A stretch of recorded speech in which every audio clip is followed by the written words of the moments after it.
throughout the township reopened this week, and children, full of excitement and expectation, were warmly welcomed back from their summer vacation. Welcome to This Week in East Brunswick.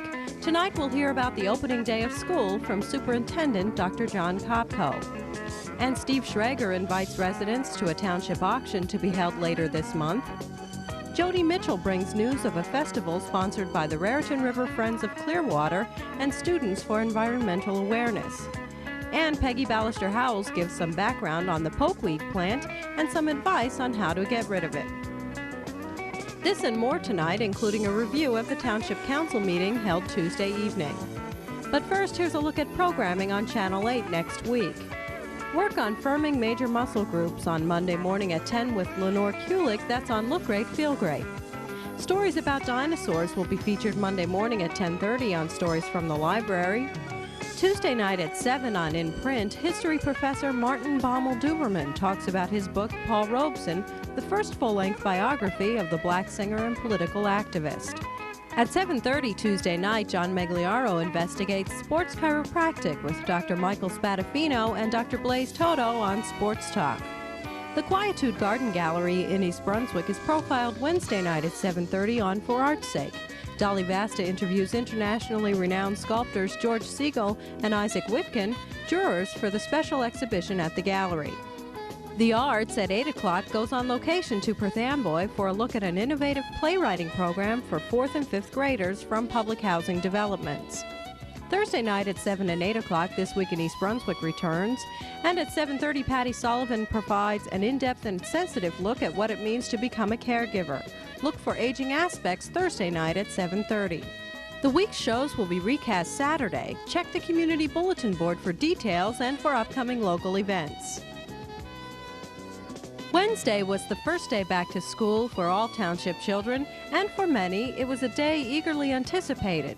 Children disembarked smiling from buses, happy to see the familiar faces of teachers awaiting them, and ready to mix with old friends again. At Central School, Merrill Barrett enjoyed her first opening day as principal by greeting excited youngsters, easing parental concerns, and making sure that everything went according to plan. Kindergarten and first grade children waited wide-eyed with their new sneakers and book bags for the doors to open. Many parents were on hand to lend support and encouragement up to the very last minute. A few hours later, on the other side of town, we caught up with Amy Fisher.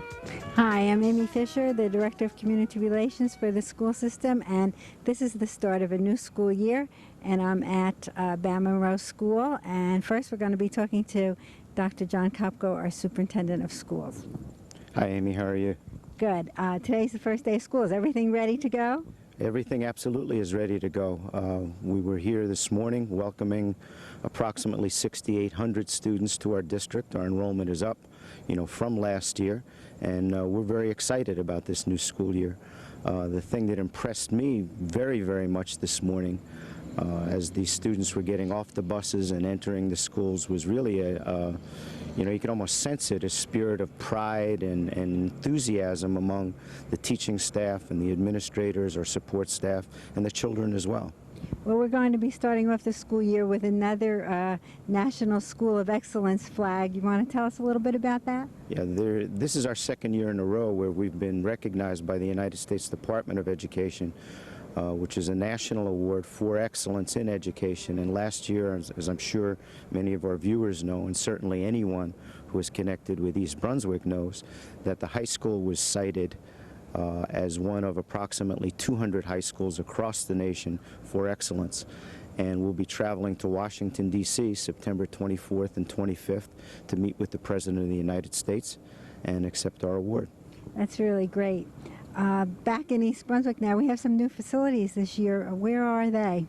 We have some new facilities that opened for the first time this morning over at Memorial School, at Central School, and also at Irwin School. And they're long awaited, right? They certainly are.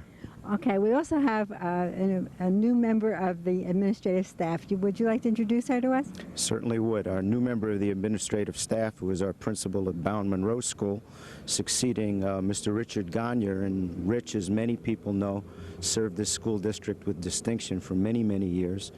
And I think Laura McMillan, who many also know here in East Brunswick, is an excellent selection for this position here at Bound Monroe, and I'm sure she's going to be a huge success.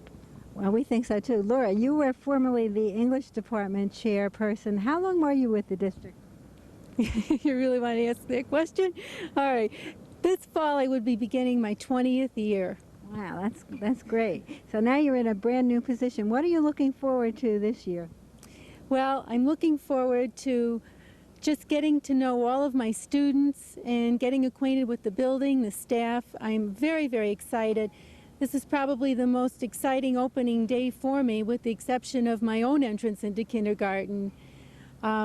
Look at those smiling faces, and you know, this is where it all begins, and I want each child to become what he or she can possibly be. I want them to feel good about themselves and their abilities, and just to, you know, be able to excel in every way they possibly can. And are you happy now with the transition you've made from secondary to elementary? I'm thrilled. I'm enjoying every single minute of it, and I'm sure I'm going to have an exciting, productive year.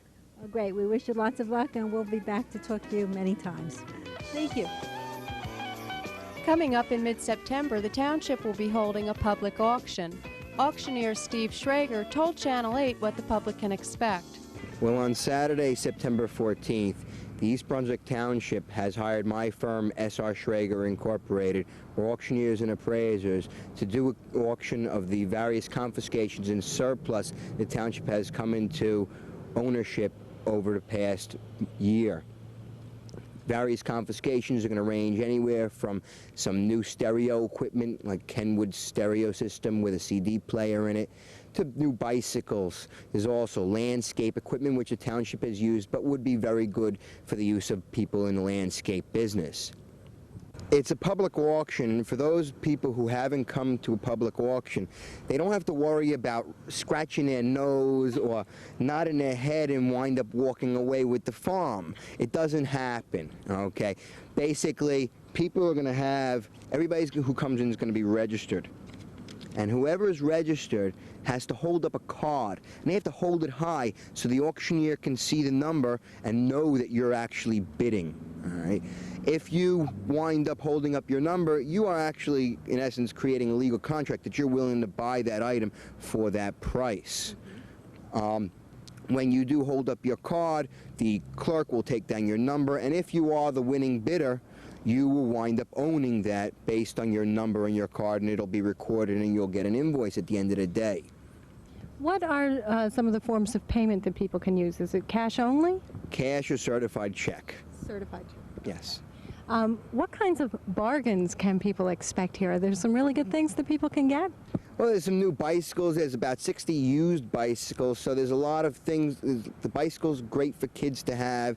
There's a lot of electronics equipment. There's some new items like can openers.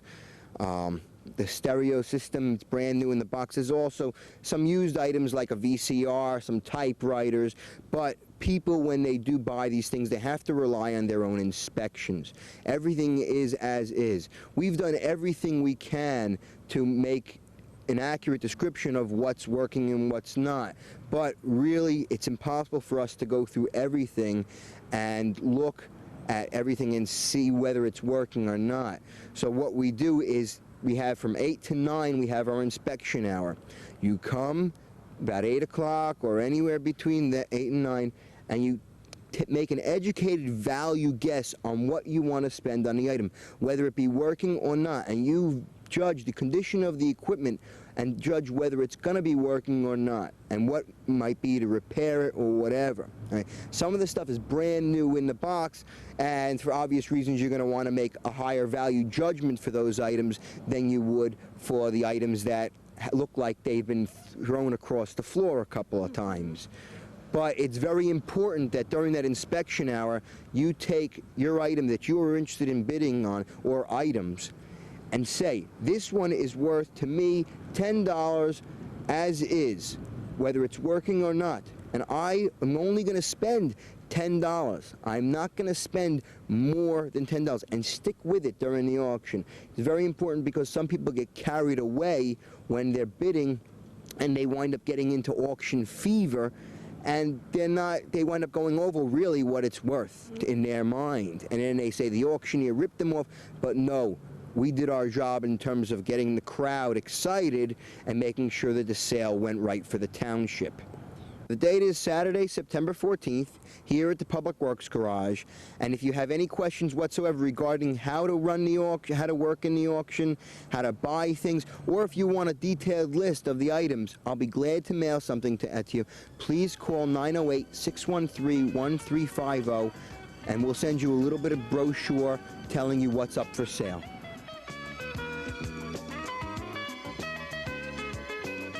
Hi, welcome to Blooming Acres. I'm standing in what looks like a weed patch. It's actually an asparagus patch that was very badly neglected for a long time. There's still quite a few asparagus shoots, and we harvested quite a bit out of here in the spring. But because it was neglected for so long, quite a few weeds were able to get a foothold. This particular one is the one I want to talk about today. It's called pokeweed, and it's really rather attractive. You can see it has these bright red stems and these berries, which, as they ripen, turn this really fabulous shade of dark bluish purple. It's also sometimes called pigeonberry because the passenger pigeons of days gone by used to particularly like to eat these.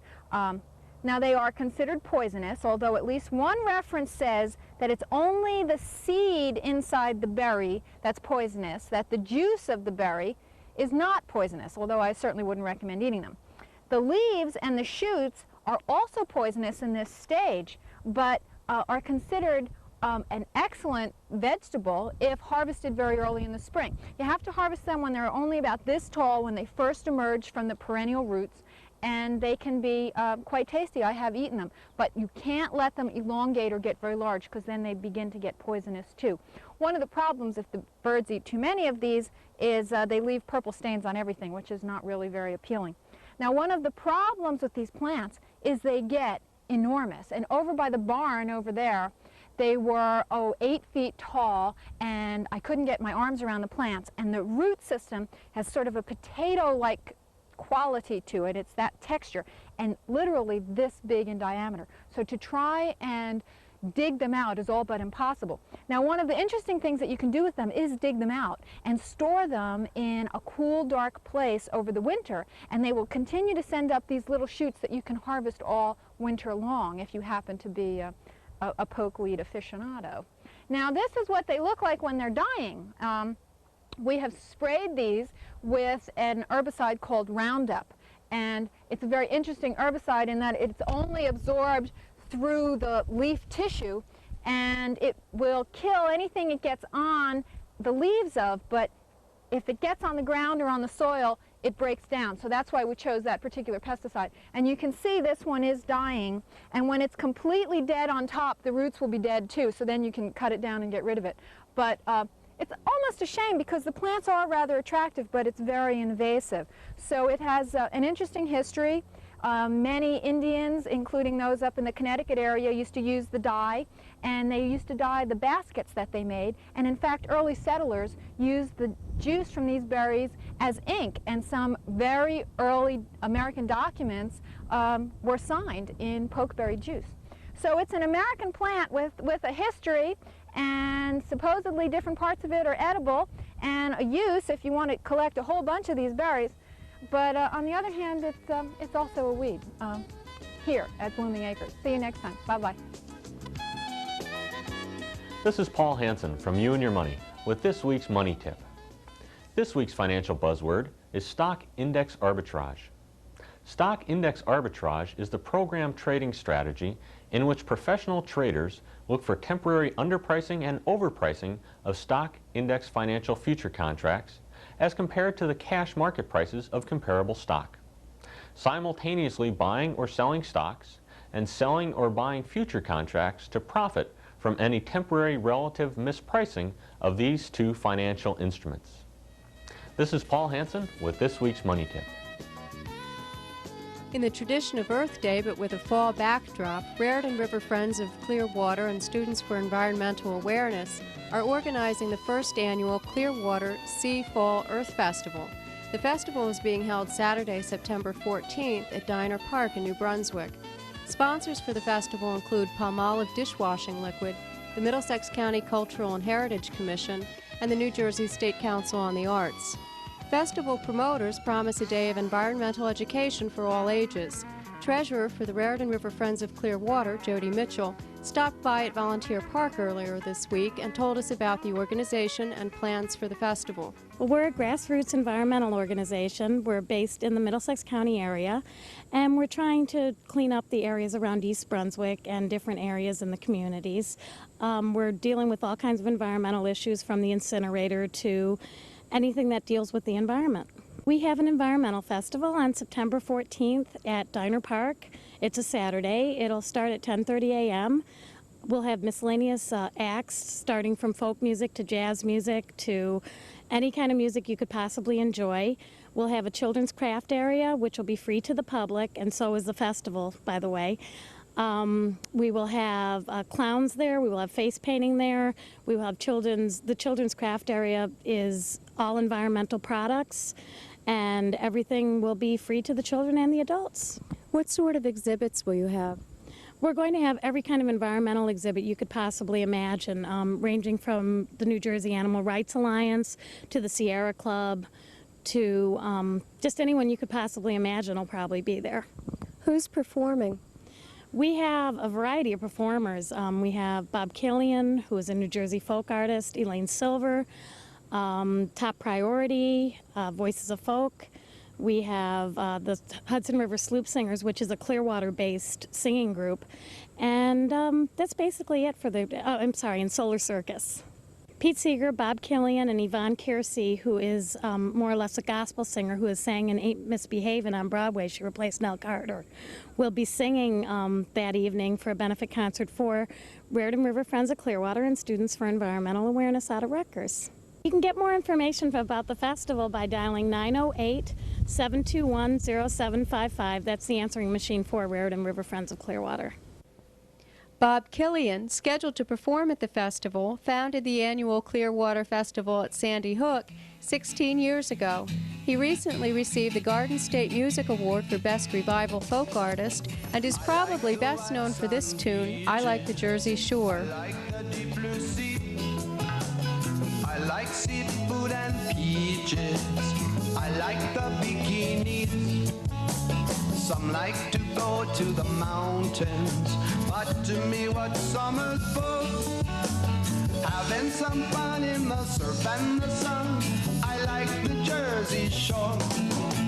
Help me get out of the city in the summertime. Streets are so hot and so gritty. Breathing could be a crime. Let me go jump in the ocean, and I won't ask for more. Playing all day on the beach by the bay. I like the Jersey Shore. Help me out now. I like the white sand beaches. I like the deep blue sea. I like seafood and beaches. I like the bikinis. Oh, some like to go to the mountains, but to me what summer's for? Having some fun in the surf and the sun. I like the Jersey Shore. Play it now.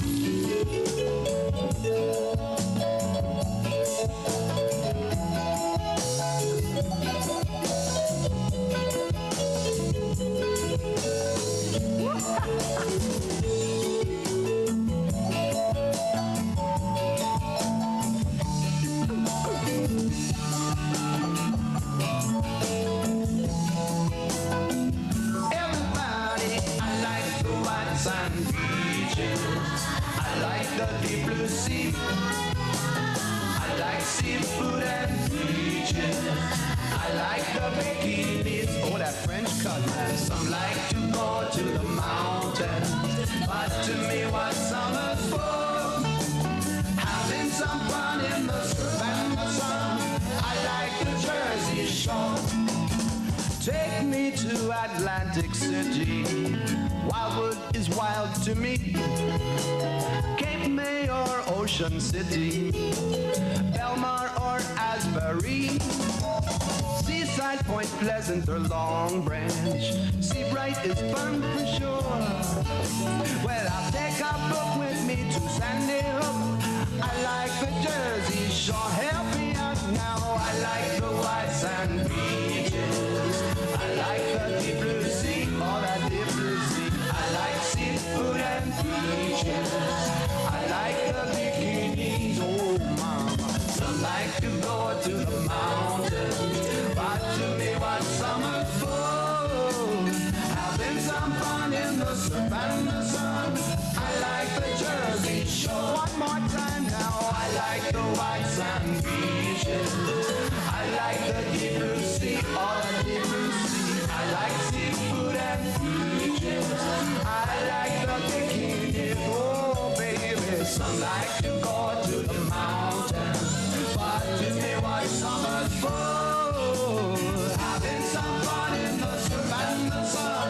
I like the Jersey Shore. Having some fun in the surf and the sun. I like the Jersey Shore. At Tuesday night's Township Council agenda meeting, Township Zoning Officer Joan Farrell requested that the township file suit against a resident who is allegedly operating a commercial excavating business from his home. The home is located on Church Lane in a residential zone. The township had issued summonses and subsequent fines. However, there are reports that the business is still in operation. He was given a $2,000 fine with 30 days to clean up. In 30 days, we went out and we inspected. He cleaned up. It didn't look like he was operating a business. After that time, the neighbors started writing summons against each other, and I believe that's what the file that you have in front of you. There were criminal complaints, there were juvenile complaints. All of these complaints were brought before Judge Kaplan again on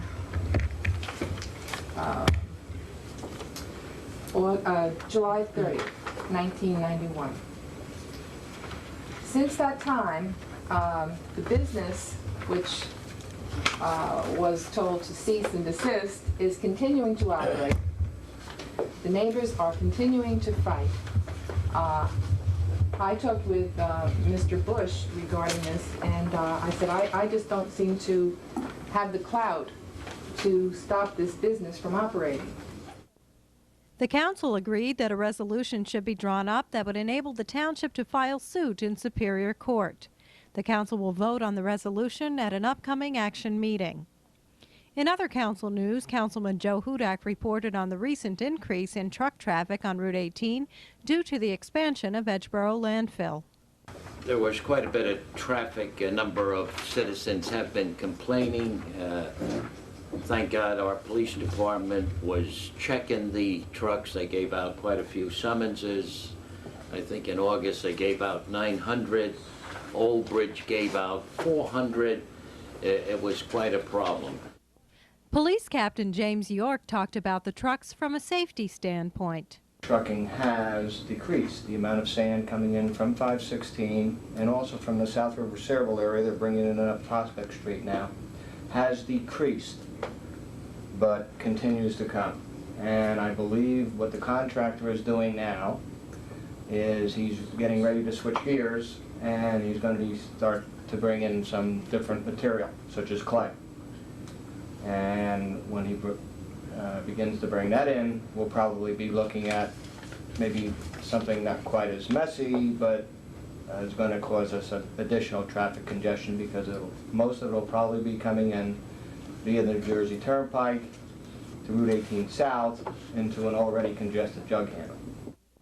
Also at Tuesday's meeting, the council had scheduled a special action session after the agenda meeting to vote on a resolution to evict the Tasty Baking Company from its Kennedy Boulevard Delivery Center.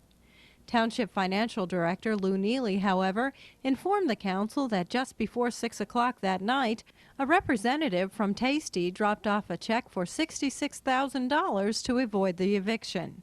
The money was to cover performance guarantees and fines that the company owed to the township. Tasty Bakery was to post the money before moving into the site in May. That's all for now. Thanks for watching.